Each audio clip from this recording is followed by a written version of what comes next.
Hello and welcome to Minted, where we create and build solutions for your document workflows live using Documint. I'm Matt, and today we're delighted to have Documint founder, CEO, and everyday genius, Josh Mamroud. Welcome to the show, Josh. How are you doing? I'm doing all right. Thank you. That's quite the introduction. Thank you. I think I got it right? Everyday genius. That's what you told me to say. Seems, yeah, I don't know if I'd agree with that, but I do appreciate it. Well, it's great to have you here and on our very first episode. So maybe you can give our viewer a quick intro about yourself and what Documint's all about. Sure. Yeah, I'm excited to be here. I'm excited that we're doing this. My name is Josh Mamroud. I'm the founder of Documint, as Matt mentioned, and Documint is a no-code document automation service that makes generating documents, automating documents much easier and at a affordable price and simple and easy to use interface. And yeah, we're looking to shake things up. Awesome. That's great stuff. So over the coming weeks, you're going to be helping us to share your expertise on how Documint can help any business or individual solve their document creation needs in a variety of ways, and show us some tips and tricks on how to get the most out of Documint, because new platform can be a bit of a change, so that'll be super helpful. And also, I know we've got some good stuff coming down the line, so maybe we can give viewers a sneak peek on what's coming. Yeah, absolutely. So today we're going to start with, I guess the first thing that anybody would want to do is creating their template in Documint. So very often they'll have like a Word document or Excel or something. And one of the questions we get asked a lot is, how do I transfer that into Documint?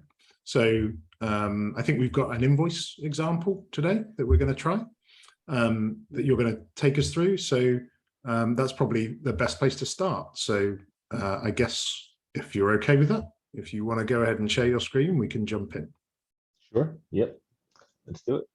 Awesome. All right. As you mentioned, we have a simple invoice here that we're going to be recreating in Documint.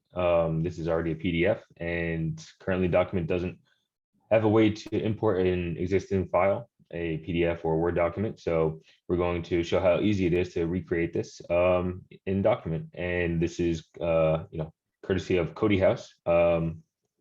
If you are a developer out there looking for some nice components to use in your site or your app, Cody House is a great place to get some cool components. So nice. Yeah, let's get started. So typically what I'll do is, well, first we need to head into Documint, and we have a couple different options, some pre-made templates that we can use, but I think the best thing to do right now would be to start from scratch so that users going to get the full experience. So we'll create a blank document, blank template rather. And the first thing that we have to do, we'll have a empty template that you see here. And the first thing that we need to do is add a section. So we'll come over here into the add panel, and that's where our blocks are. And we'll drag in a block, and that will give us a section and 2 columns. So switching back over to the example that we're going to be recreating, we'll create this section up here first, right? So we have a logo on the left-hand side.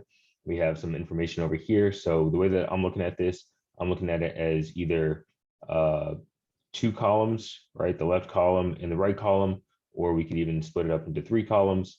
But so that all of these are aligned, I think what I'll do is I'll make it 2 columns and then add additional columns within the section up here. So let's see what that looks like. So when you're thinking this through, Josh, because this is a bit different, right, from Word, or the way you might approach it in Word or a word processor style. So, to the uninitiated, kind of how what's your approach in how you view these documents and to sort of breaking it down into those components?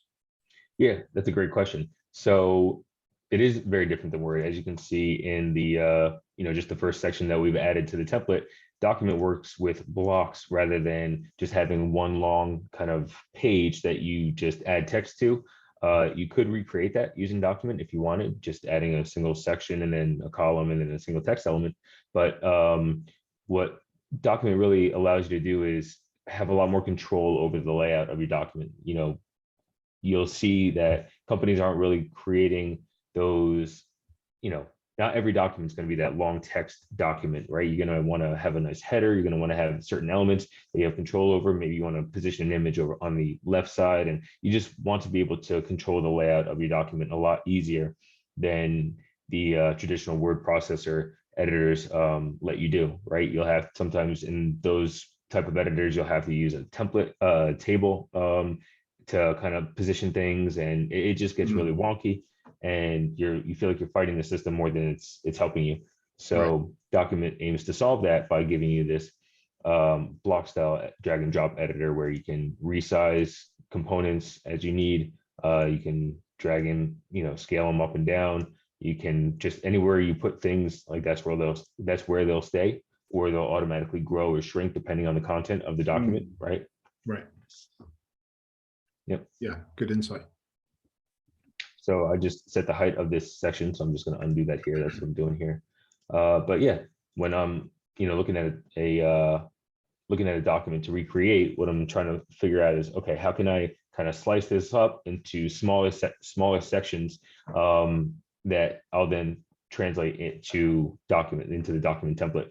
And that's what I was kind of walking through in the beginning there. Was I'm looking at this as 2 columns, so that we will group this content together. We'll let the logo sit over here on the left side and drill down into this right column and start adding these bits of information. Okay. So first things first, we'll add a logo by selecting the image block on the left-hand side, and we'll drop that into the column. And I've already uploaded this same logo, so we'll add that in and just double click on that. And now our image has been added to our column, and we can resize it just by grabbing one of the corners there and scaling it down. Yep. So now we've got our image, and what we'll work on next is building out the right-hand side, this invoice number, the date issued by and billed to. So we're going to put all of that into this right-hand column here. Now we could just start adding text elements. However, we'll notice here that there seems to be 2 more columns within this column. So the way that I would structure that is I would go and grab a row and place it into the column. And this will allow us to add columns within the columns, like so. So there's 1, and then we'll just clone it. And now we have 2 within the row. Right. And we'll be able to group this content together and keep it aligned both vertically and horizontally. Good tip. To make sure that it doesn't jump around, or if perhaps all of this data doesn't come over, maybe they're missing this line or the client name, it's not going to shift around on us. Right. So now that we've got our columns in there, what I'm going to do is I'm going to add in these labels. So we're going to do that by adding a text element, and we'll start with it's invoice number, like that, right? And that's pretty much how you add text. Just add a text element, and then we'll clone this and put one over here. And now we have 2 text elements in each column, and then we'll put date. And from there we can adjust some of the text properties. So when you select an element, what you'll see is it opens up the properties panel for that element on the left-hand side. And that's where you have a lot of control over the different attributes of that element that you selected. So here we can go and make the font bold by selecting bold. Same thing over here. And now we've bolded our labels for these values. And we'll add in underneath another text element that will contain the value. So we'll just hard code these in for now, but I'll show you how to turn them into variables later.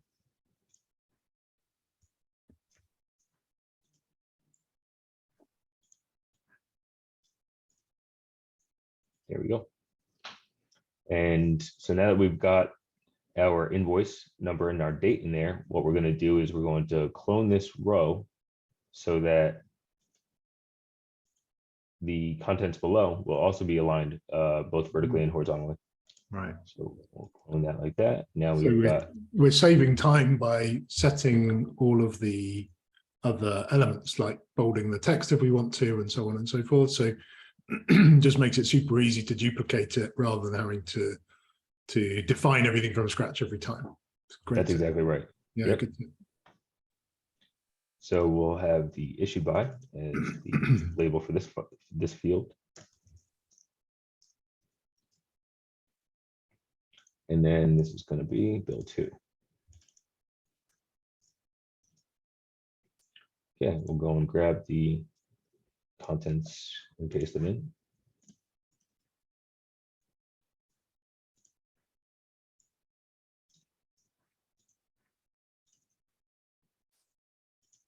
And then you'll notice that the text over here has some, more, has taller line heights. So we can adjust that. We can adjust the color of the font.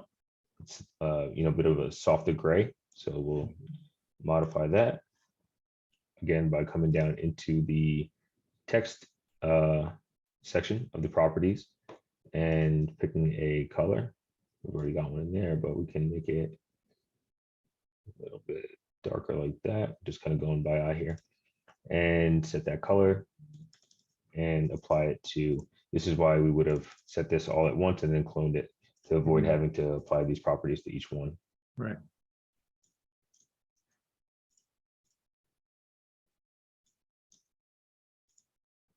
Okay, and then we'll just adjust the line height. So we'll do 1.2 maybe. And you could define that to be anything, the Yep. line heights, it's all totally custom. Exactly, yep. 1.8 might be a little bit too tall, so we'll do 1.5. I think that looks all right. 1.5, and these can just remain the same because they're only going to be a single line of text. Okay, so that is the top section there. I think that looks pretty good. Yeah. And moving down here, now we have a table of line items, and where typically the way that we would set that up is there would be a header section and then a body section of the table, and both would have the same number of columns. And the body section is what we would use to loop over each of the items in the list. Now we're not connected to a data source here, so we're just going to enter that in manually. But the setup for that is looks like this. So we'll come over here, we'll add another section, and this is going to be our table header. So we have 3 fields here. We have description, quantity, and price. So we'll add one more, we'll clone that. And seeing as the labels here are pretty much the same as these look pretty identical, I'll just reuse these text elements over here. Clone that, clone it once more, and we'll set this to, saves a load of time. oh yeah.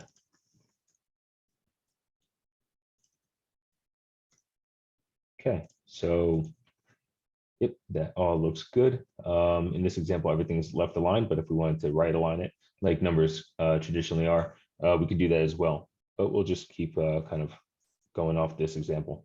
So now we have the same type of text in the line item here. But before we start building out the body of the table, what I want to do is I just want to make the description a little bit wider than the quantity and price. And the way that I'm going to do that is I'm just going to come over here into this column and then just drag it out, and you'll see that quantity and price will automatically shrink down. So once we've got that, we can start building out the content, the body of the table. And we'll do that by cloning this row so that the columns are exactly the same width and we don't have to mess with that. And we can see the widths and the sizes of the elements that we select by coming into the size and spacing tab. And we can see that if we didn't clone it and we wanted to recreate it, we would just make sure that both this description or this column up here is 208, and we would match it down here, and the same for all of the other columns in this row. So yeah, let's start adding some of this content. So we'll add this body, the body text. We'll clone that twice more. Get rid of these.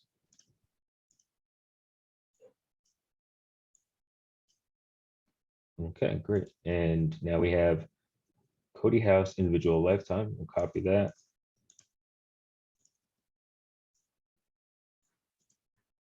$1.99.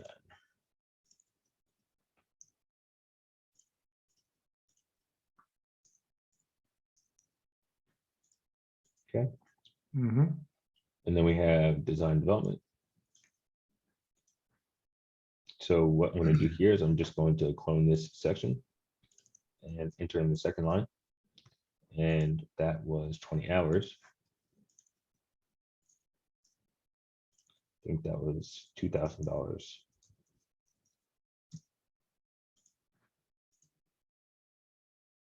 Okay. All right. And so we've got the table header, we've got the table body, and now I just want to add to the bottom of the table header a border. We're going to do that by coming down to borders and corners in the properties panel after selecting the section that we want to apply it to. And I'm applying it to the header because, you know, in a real life example, or, you know, in a dynamic template, right, these sections would actually be looped over. So we wouldn't want to, in this example here, where we can see that it's not the individual line items that have the border on them, it's actually just the top and the bottom. So that's why I'm going to apply it to the header instead of to the individual body items themselves. So I'm going to add a bottom border there. It's going to be 1 pixel, and we're going to use the same color that we're using over here for the text. We'll come over here, copy that, and we will add the color to this border bottom. Actually, I'm in the wrong place. It's down here. And that should give us the border that we want. And that looks good. And coming back over here, you can see that it's actually a little bit lighter. So we'll update that. But yeah, that is the top part of our table. Next, we have the subtotal, VAT, tax, discount, and grand total. So we're going to add that section in now. And the way that we're going to do that is, again, just cloning this section here, the last one. And instead of using this column on the left-hand side, we're just going to, we could either leave the text element blank, or we can go ahead and remove it. It won't look, you know, quite right when you're, you know, when you're viewing it. But if you were to turn off the grid lines, you'll see that that'll go away and it'll give you a preview of what it'll look like without that. That's just there to help you. Okay, so since all of these items are aligned horizontally, we're going to want to add some rows into this column. Like, we'll delete one of these columns and then add a row so that we can preserve the alignment. So we'll add that in there, and we can only put text elements inside of columns. So we're going to bring a column into this row. Actually, it's going to be 2 columns, and then bring one of our texts in here, and we're just going to align just the same way that this is aligned here. We're going to align it with just like that. Okay, there we go. So from here, we can start building out the subtotal of the VAT and the discount. And so we'll label this subtotal. And we're going to clone this text element, put it over here. And I think the subtotal is $20.99. Copy that.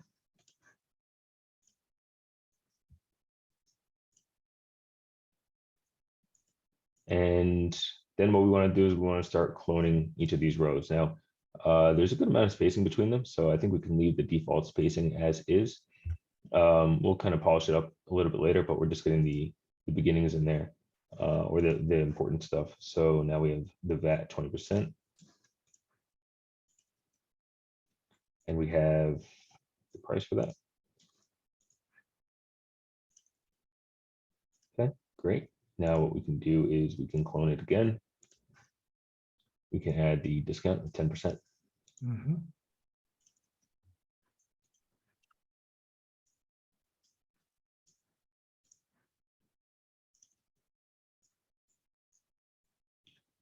Okay, so that's looking pretty good so far.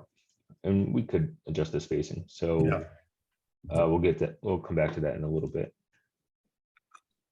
And then lastly, we have the total. So what we'll do is just clone this row again, just so that we get the benefit of the columns.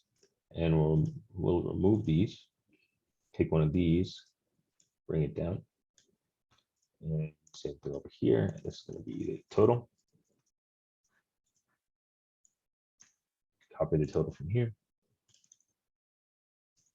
And there we go. And as you can see, so far we have the first section. We have the table with the line items. We would just need to add the section to, or the border to the bottom of the body by going to the subtotal section or the total section and adding a border to the top of it. And I think I still have it. Nope. That was a long time ago. Okay.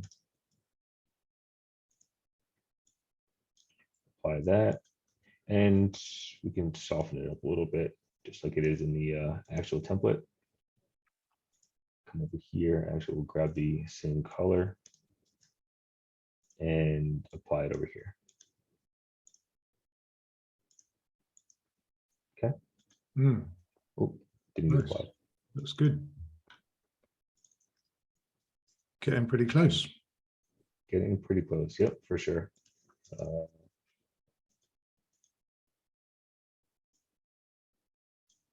Not sure why it's giving me a hard time, but there you go. Okay. Yeah, so we are getting pretty close, and let's check out the last section. We have a payment method, we have some notes, and then we have this little paid sticker. I mean, we could add that if we wanted, probably just leave that out and then add questions down here. So I'm seeing this again as another, this is a section, and then this is a section, just because they're grouped horizontally. And so I want to keep that together. And this seems to be aligned with the notes here. So what we'll do is we will turn our grids back on, because they definitely help us to get the alignment down. And we'll get rid of a couple of these rows. And get notes. And for this, we can actually get rid of we'll keep this and clone one of these guys, bring it down underneath, and get rid of the row that we had here. And this is going to be notes.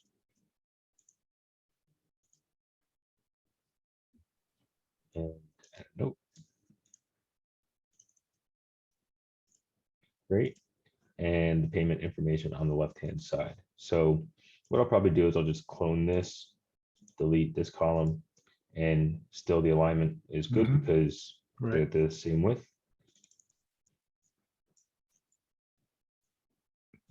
Okay. And just copy this information.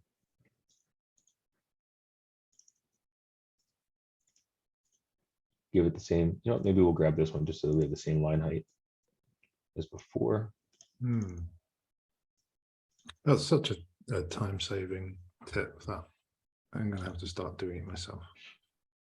Yeah, definitely speeds up the process. And lastly, we'll add this questions here.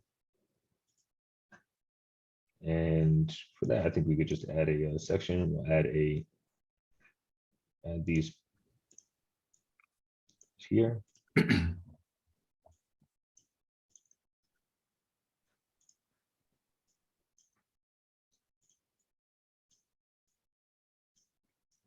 So for links, we're working on updating this, but currently you'll have to use one of our built-in helpers. And the way that you do that for links is going to be like this link, and then we're going to add in the address in double quotes.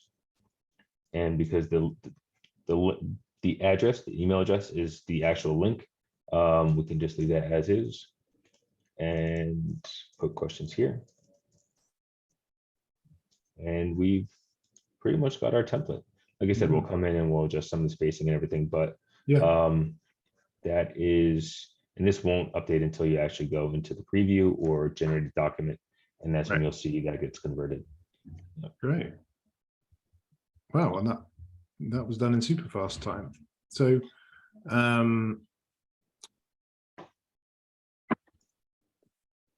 just removing the top border on that. Right. But yeah, if you'd like, I can go through and just show how it update the padding here, or the spacing around each of these elements. So I think the bottom padding is fine. You'll see over here on the left-hand side, we got 10 on the top and 10 on the bottom. So what I'll do is I'll just, put 0 on top for all of these. That'll bring it together, but still preserve that padding on the bottom. And I think that will look a lot closer to what we have over here. So now we can take a look, and yeah, we can still update a little bit, but that is definitely getting a lot closer. Maybe do 5 instead. You can make adjustments and tweaks from there to your liking, right? But the majority of the items are in. Yeah, that's great stuff. And yeah, so that is pretty much the way that I approach creating templates, especially from scratch.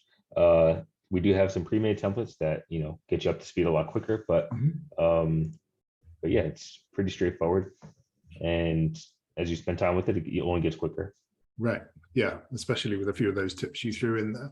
So one other question, like when you're setting up your page, how do you decide like what size it's going to be or what orientation it's going to be? How can you change those? Yeah, great question. So in the top right, we have this settings icon, the cog.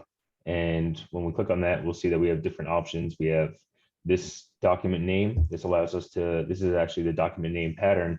And it's a pattern because you can use variables in here. Say, you're sending through the invoice number and you want the file to actually be named, invoice number, and then the number of that invoice. You can say invoice like that. And then you would say, if we had a variable called invoice number, you would add it in like that.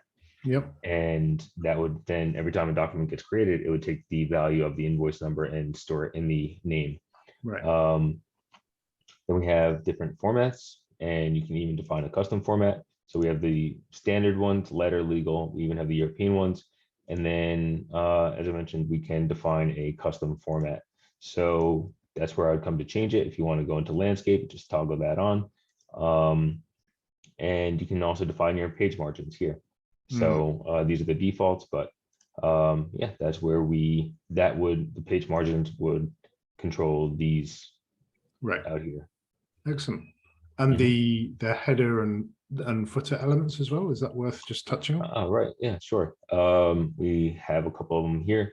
I forgot about that. So we probably, I mean, I don't know, we want them on the template, but just right. Sure. So to edit the header and footer, we'd click on header and footer, and then you have, obviously the top one's the header, the bottom one's the footer. For this, what I recommend is using tables to lay out your content. So if you're going to have, it's a different editor than the body editor, like the template editor that we just used to design the template itself. So to get more of that layout control, what I would recommend is using a table inside of here. If we were to try to recreate this, we would have the left-hand content in this left cell, and then the right on the right, and variables work in here just the same way that they do in the body. Right. So yeah, excellent. And we could add an image even, perhaps. Yeah, absolutely. Let's go ahead and add one in. So just give us a little more space here, and then it's behind this. So we'll add in an image. We can get the logo in there, and just drag that into this, and you can set the width of the cell by coming into these properties here and saying 50%, so that doesn't get out of control. Okay. And then scale that down, right. And we can even left align it. And so what that would look like, one thing to note about the header and footers are you have to allow enough space in the margins. So sometimes they'll get cut off, and we might see that here. If the margin isn't tall enough, in this case, it's not a problem. But if we were to say, make the header taller, right? Yeah. Now it's not going to dynamically scale that down for you. What it does is it tries to preserve the size that you set it to, or you designed it at. So in this case, we'll see that it actually gets clipped because the margins aren't tall enough to allow for all that content to be shown. And we can update that either by increase the margin. Yeah. Increasing the margin or fixing the header. Yeah. Okay. Yeah, that's great. Nice, some nice additional features in there. So, anything else you want to show us while we're running hot? Yeah, a couple things to note.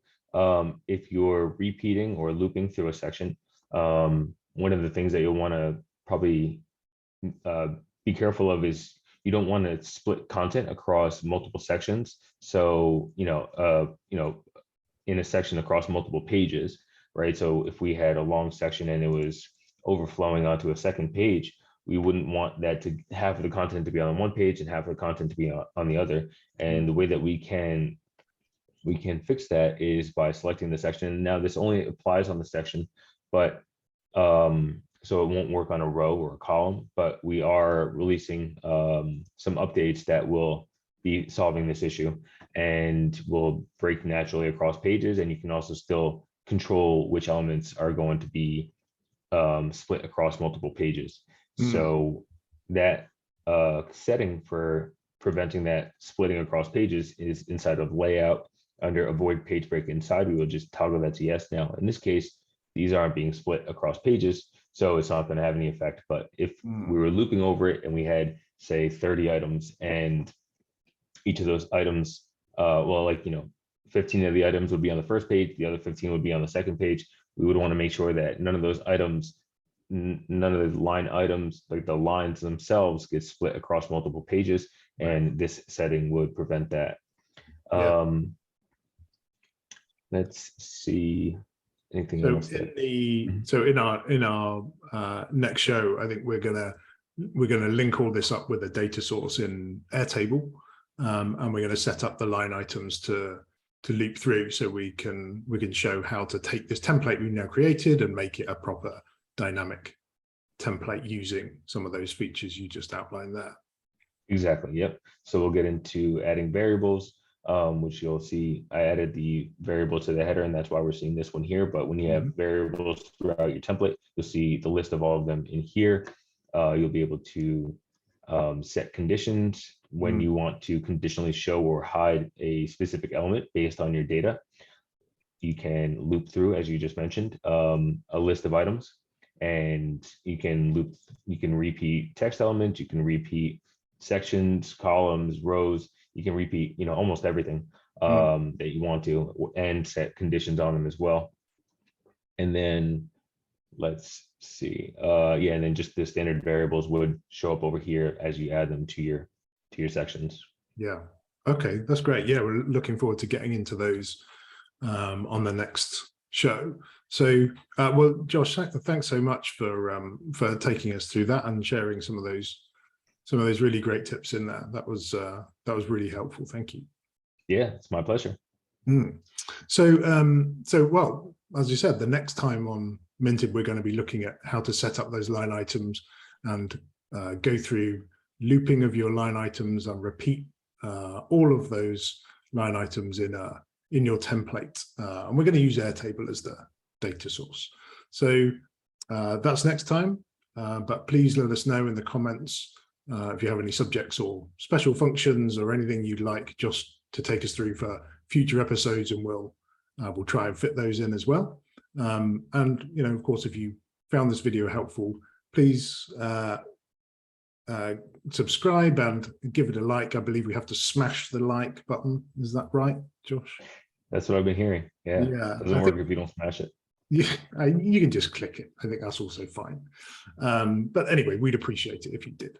And thanks for watching, and we'll see you next time. All right. Thanks, Matt. Take care. Cheers. Bye-bye. Take care.